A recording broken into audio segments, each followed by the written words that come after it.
Hey guys, welcome and welcome back to my channel. If you're new, my name is imeganalbright. If you're old, you know you're here for the tea already. Okay, it's been a long time since I last made a story time, and I was like, okay, what should I do? It's like almost 1 a.m. and I was like, okay, I need to get back into my YouTuber creative process where I used to film videos like back to back, 2 a.m. in the morning. You see me filming a video because like I was really into it, you know. I lost my cool, but I'm back, guys. I'm back. For those of you who already follow me, you know that I was in Paris a few months ago. I think it was in March. I went there to fix my Cameroonian passport, to renew the passport actually, and I went to the embassy, and let's just say I wasn't treated as good, you know. The story time about that is gonna come soon. I just need to go back and get my passport just in case, you know. Don't forget to check out the vlog that I'm talking about, the 2 vlogs that I made in Paris. I'm gonna leave the links up here and in the description box below. Let's get into the story time. So basically, I will land in Paris. My dad's friend, or my dad's friend's friend why you don't need to have too many friends.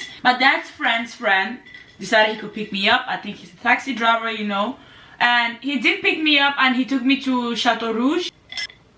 I'm still heated up, guys. I need to calm my heart down because I cannot believe what happened. Anyway, we go to Chateau Rouge and he was like, okay, this is where you meet other black people, you know. You can eat like African food here, you can explore, you can go shopping, things are, you know, like an okay price. I was like, cool. The first day he takes me to this restaurant owned by a guy from the same village as my dad and me.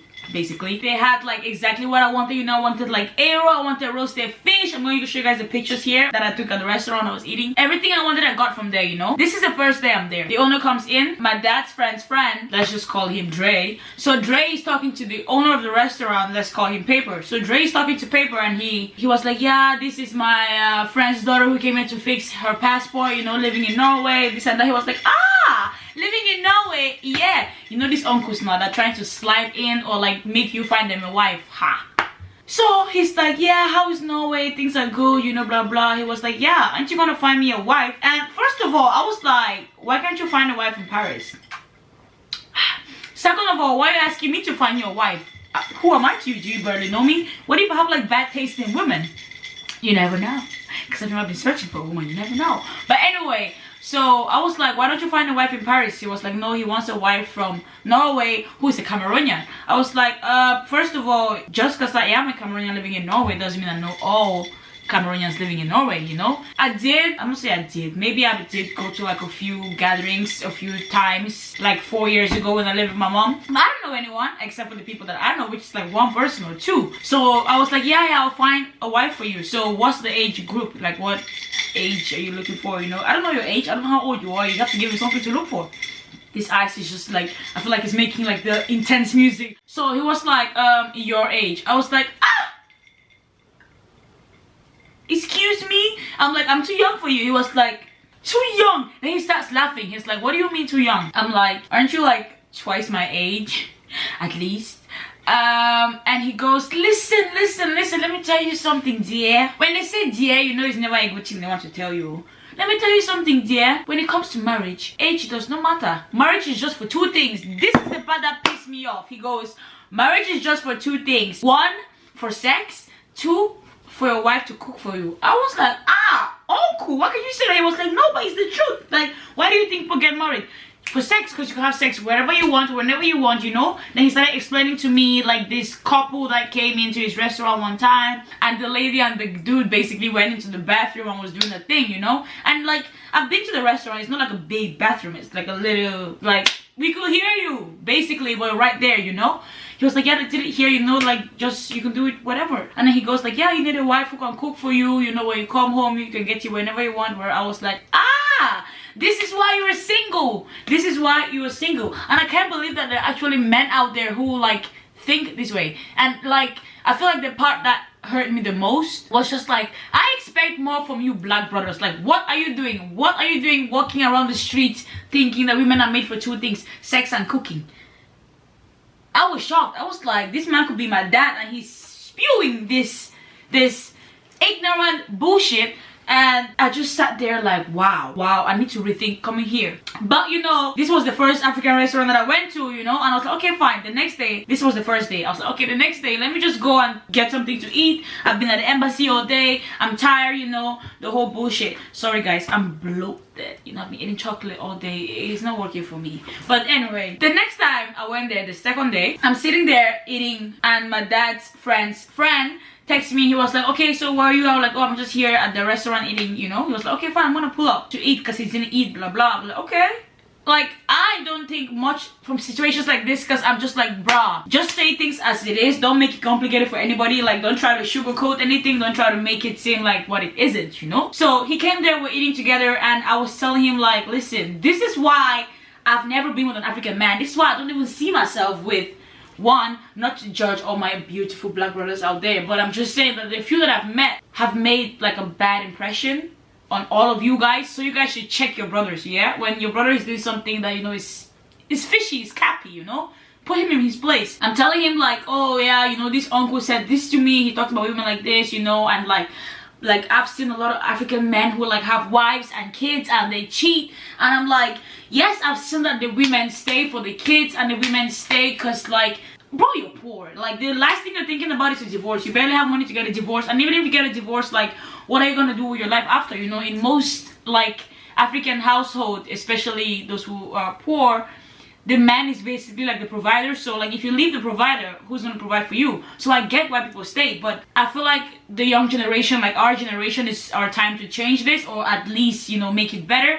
So I was like, I cannot be with a man who would cheat on me and expect me to stay there just because of what? And I was talking to him too, and I was like, I even see what you do. I see you flirting with this woman even though you have kids at home, and your woman calls you and tries to make you speak to the kids, and you're out here doing all this fishy stuff, you know? Like, uncle, come on. He was like, ha ha ha, you're overthinking it, you know? When they see that you're smart, they start making it look like it's a joke or like it's funny. Nothing is funny about that. Don't sit there and talk to me in my face and tell me that all I'm meant to do is have sex and cook for you. Fun fact, I can barely cook. Like, I can only cook what I can eat, and that is not a lot. Like, most of the things that I cook are like small things, you know? So what are you trying to say? I'm the wifey material? Well, guess what? What if my husband can cook? So my little fine thing up there. But anyway, the second time I ate the fish, I go to pay, and I checked the menu. I know how much it costs. It costs about 30 euros for the fish, and I got a drink too, right? I go to the counter. I go to the counter to pay, and he was like, yeah, so he gives me a pen and a paper, like he slides it, like, you know, there at the counter, like, give me a number. And I was like, no. Then I'm looking at my phone, pretending to do something. Girls or men, even if you want to get out of a situation, act like you're doing something else to not put attention on yourself, or to not, you know, distract yourself. Pretend. Be creative. If you have to just start talking to a stranger to pretend like you know them just to get out of a situation, do it. Do what you have to do to survive. So I'm looking at my phone, and I'm like, no, I'm not going to give him a number. He's like, come on, just give me the number. I'm like, no, I'm not going to give you the number. And then he was like, okay, that was 15 euros. So I give him a 20 euro, and when he sees that I'm not giving him a number, I'm just standing there using my phone or whatever I was doing on the phone, he goes, you know what? Then he like slaps the one like that in front of my face. Actually, it was 25 euros, so you owe me 10 euros. And I start laughing, and I'm like, do you actually think I can pay for my food? You think I came here to eat without knowing I could pay for the food? And you think because of what, 10 euros, you can try to use 10 euros to sway me into giving you my number into doing something? Are you actually stupid? Respectfully, uncle. Please, respect yourself. Respect these young girls. And I was like, okay, that's not even the end of the story with this. Now that I'm talking about the men in Paris, yeah, let's just go to the last one. The hotel that I was staying at was, I don't remember the name. I do have a card. I don't remember, but it's not far from the restaurant. So when I went to the hotel, this happened the first day. On my way upstairs, this Ghanaian guy started speaking to me, and he was like, hey, where you from? From Norway. Fine. While I'm going to open the door with the key, and then I'm like, from Norway. He's like, oh, he asked me in Norwegian, like, how are you? I'm like, fine. I'm like, oh, are you from Norway too? And he says, no, he just played football in Norway. I'm like, okay, cool. He's like, I played football in Norway from like 2001 to 2004 or something like that. I was like, then you must be old, you know? And then he goes, what do you mean old? He's like, how old do you think I am? I don't know. I'm like, I don't know, 40. He's like, no, he's 32. And I'm like, well, I'm 19, you know, so basically like half your age.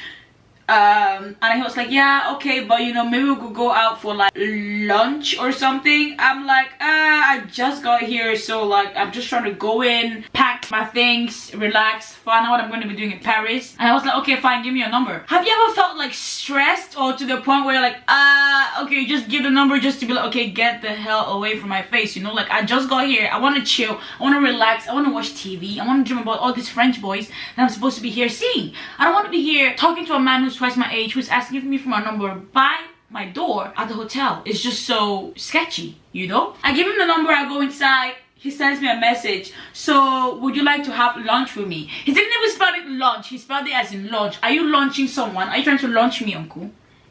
He says lunch. Would you like to? I'm like, no thank you, I already ate. Okay, fine. What about dinner? No thank you, I already have plans. Okay. Then I go to sleep, I take a nap. Tell me why this man is buzzing my phone. My phone is ringing, and he said Sandra or Sandy or something. It was like a girl's name. So I was like, oh, who is this? I pick up the phone, it's him. He called me with a different number. Wow. He's like, hey, it's the guy from the hotel. I'm like, okay, sorry, I'm sleeping. Boom, turn it off. He keeps calling again and again. I had to send him a message. I was like, listen, please, excuse me, stop calling me, stop texting me. I'm not interested. I don't want to have lunch with you, breakfast or dinner. Just, I have my own things to think about, you know. And a lot of other bullshit happened. I'm going to make a story time about that too in the upcoming videos. So thank you guys for watching this little video, or I don't call it a rant, whatever it is. But all I'm going to say is, to all the men out there who are like, I'm not a feminist, but I do believe in like women's rights and women should have equal rights. It's basically the same thing. I understand that there are a lot of extremists out there who take things to like the, you know what I mean? But it's just like, how can you sit and tell yourself and look at yourself in the mirror and go like, oh, that human being deserves just to sit at home, cook food for me, and I just fuck her. And that's basically your job. And you can sleep with yourself like, no, brother, come on. Like, you can do better. You can do better. And also, just to clarify why I said that I haven't like spoken to a brother like that, I did speak to guys, especially when I lived in Cameroon, because like, bro, everybody around me looks the same, you know.